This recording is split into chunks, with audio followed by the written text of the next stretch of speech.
All right, so I want just to point something out here, which is pretty interesting. This pink line here, coming off of Meadow House up to a point along the equator.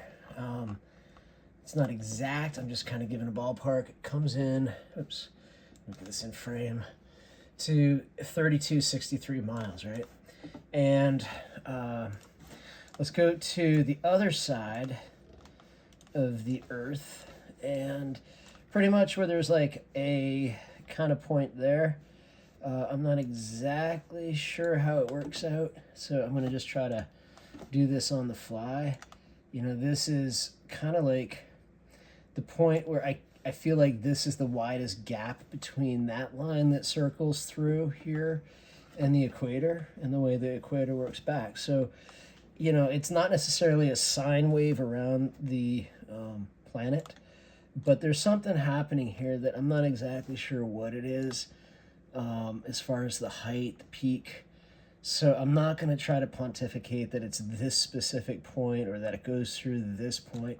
And this is where the whole tail, effectively, of the dodecahedron folds back on itself and collapses into this own pyramid. So it's sort of like the Ouroboros eating its own tail. That's that metaphor sort of resolving, if you will. Again, this is the equator with these campfires, and I'll put a harder line on it, but that pink line that comes down through and into it, you know, that's coming in around 3185, 3150. So it's close to 3263, right? It's not exact, and I don't know how it'll all play out with the wobble of the Earth and the sort of squishiness of ellipse versus a perfect orb. But it is something I wanted to point out. It's just something that I'm discovering before I forget that that's kind of going on.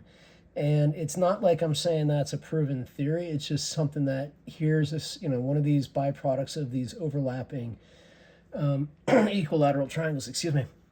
But then there's also, you know, these pieces here. So when I talk about triangulation theory and surveying, and, you know, I'm not trying to bring a huge ton of knowledge from the profession today of engineering, but that is, you know, a way that, you know, historically ancients would have absolutely utilized the techniques of measuring things off and squaring things up and all the things that we do, plumbing things, and, you know, trying to find levels and things that I'm not going to try to pretend to be the expert on, but I am going to say that I, as you know, somebody that's been in building and you know, having done some architectural work here, I completely understand. It's almost like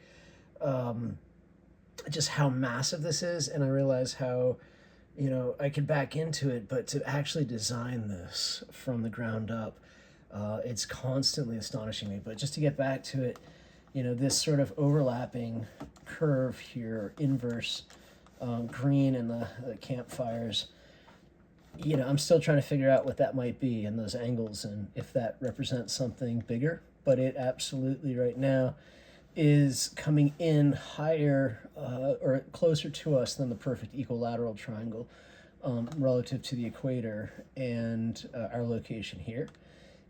But this is the line that does kind of make its way down through South Africa, off the Cape of Africa, the Western Cape, and to a point that's a little bit, you know, off of Antarctica and Australia, but also within our line of intersecting equal lines that come off of these points where these lines, you know, and there's a little slop in each of these. Maybe it's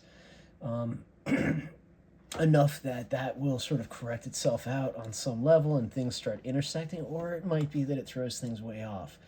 I am not trying to pretend to say everything is set in stone, because this is new and it's a new theory, but I'm not afraid to put it out there and have people weigh in on it and sort of help connect me with information that might help answer those questions.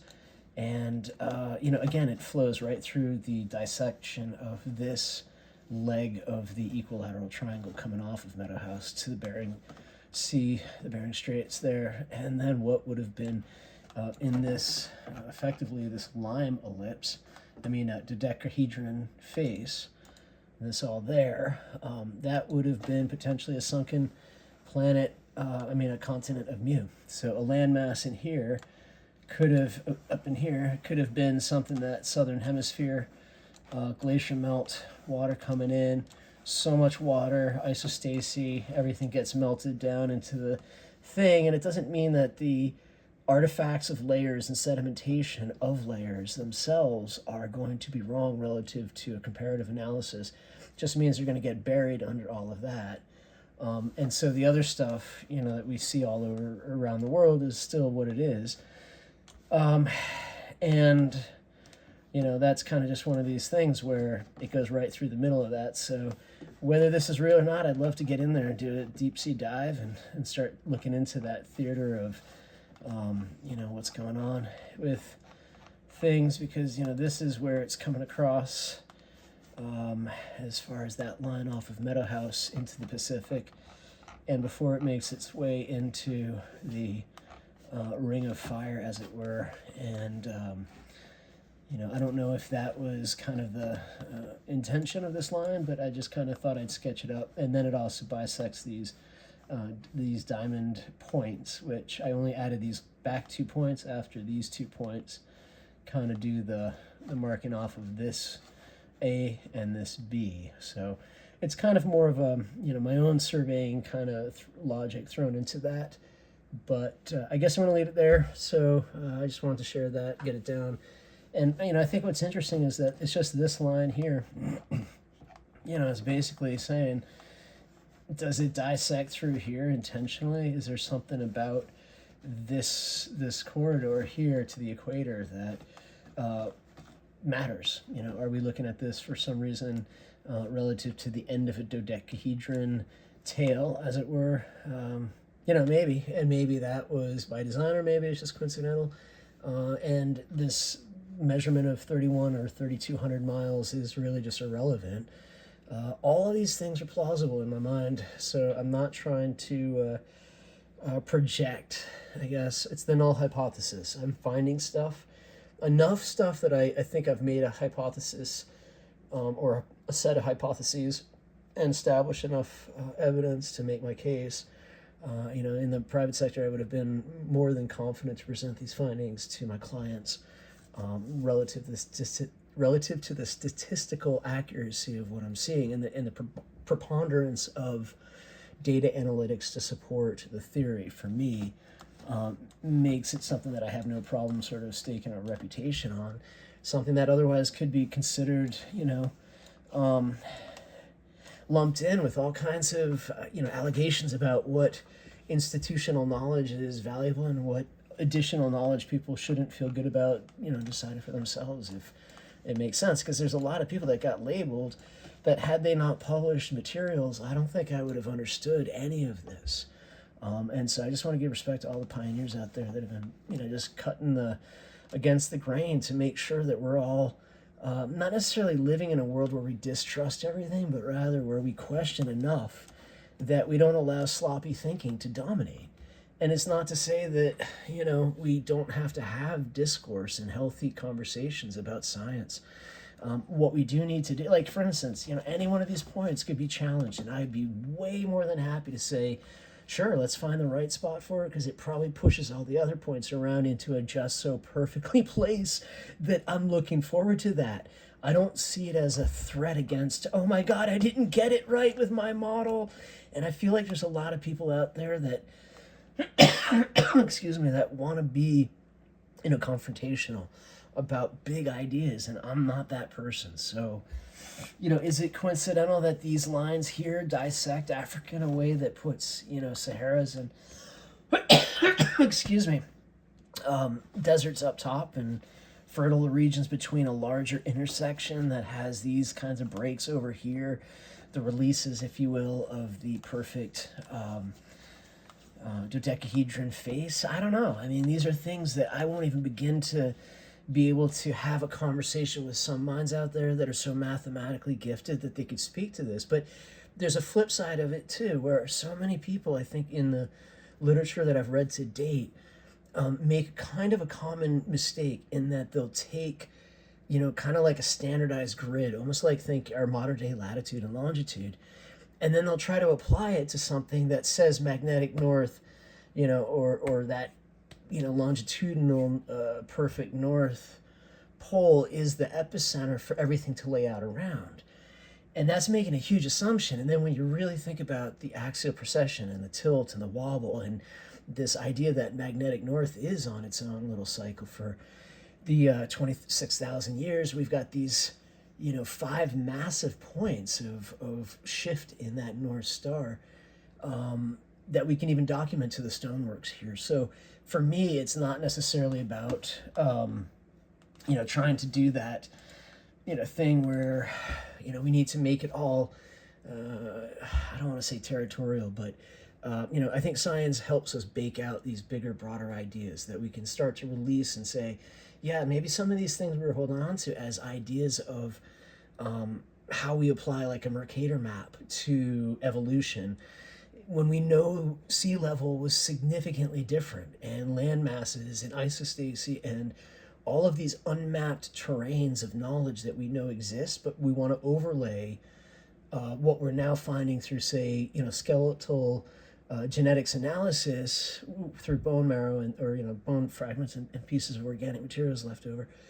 But somehow or another, we're going to still apply it to an old or a modern day map that is based in current ocean sea levels. So those are the kinds of things we need to start rethinking increasingly as the forensics of our data gets better. But to my point was, there's a reason why maybe it's not due north here as the epicenter of where everything starts, even though the line might be up there. In my LiDAR, I could trace LiDAR, and I'm going to do a video on that and just show all the imagery I have, basically showing all the land shaping and LiDAR overlays together, hot mapped land shaping as well as the ground penetration. And you can see, without a question, this red line has pretty much entirety of it. I can map it except in this stretch where it's through the Atlantic. And if ice is melting out from up north and it's coming down into the Atlantic here, you would have had a waterfall effect. And that trench that we know is right off of the Carolinas there. I mean, that whole depth is created from a water flow of force making its way this direction, possibly instead of that direction to the Midwest, following possibly a set of cataclysmic things that created that. Pulse water forces, we know historical records, we know all of the pieces about how the atmosphere may have had, more than likely had significant, impacts, and whether meteorites and asteroids or comets rather hit the surface or not isn't so much the matter as, my point is to say if all of that's happening up in here towards the magnetic north, right, this is a big pool of a lot of stuff happening.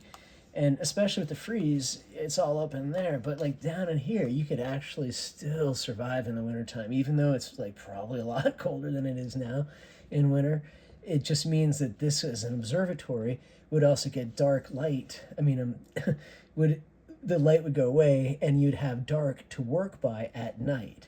And so by that sense, you could utilize the stars. And so as an observatory, it makes sense here versus up here where you won't have those working advantages, as it were. Anything in between might be too short to actually have big reference points to do the Earth, right? So that's just where I kind of come at it from some logic, back end into that stuff, set the points based on this is a UNESCO World Site. While this one might be the most controversial, this one's not so controversial. It's the Bering Sea, right? This is the land shelf, the continental shelf, where we could also see water force coming off of it and doing things. It would probably have been more landmass here and maybe an observatory, right? So, but it also represents this kind of quadrangle or rhombus, right? So we now have this situation where all of these other dodecahedron faces are converging into these points and they're all equal, and it's kind of like, throwing its own sort of three-dimensional thing right down into here, which is kind of this whole ring of fire concept. But this is also a point, so they all have these things going on, and, I'm trying not to make it like anything more than what it is, just super elegant, and get out of the way. But I just thought I'd share that. It's just such an absolutely beautiful thing. I'm going to throw I feel like it's like a lava lamp or something, like a LED light. I want to just like throw it on just to have some mood. Because when you throw the dodecahedrons into the mix and all of these sides come in. It's like you can just see it's like it's think of it as like a ball, that basketball, soccer ball, something that we'd all rugby, even, well, it's a little bit more round than that, but we'd all be able to like get together, play, like, I don't know, maybe that's just a patchwork quilt metaphor that just was a little lame. I don't know, it's just kind of like I see this and it's just absolutely stunning to me, because look how it all overlays. And look how you would have had to have everybody dependent on everybody to get it right.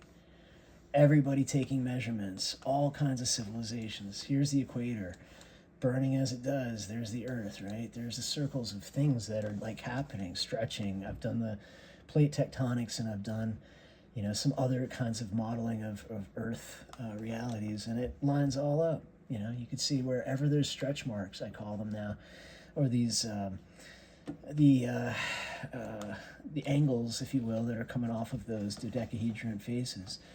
It's a compensation point, and it might not end up that they're all exactly the same, and that might tell us where squeezes were experienced and what was, a point in time that we could then work backwards from a clockworks and be like truly understanding who built this and how far back does it actually go.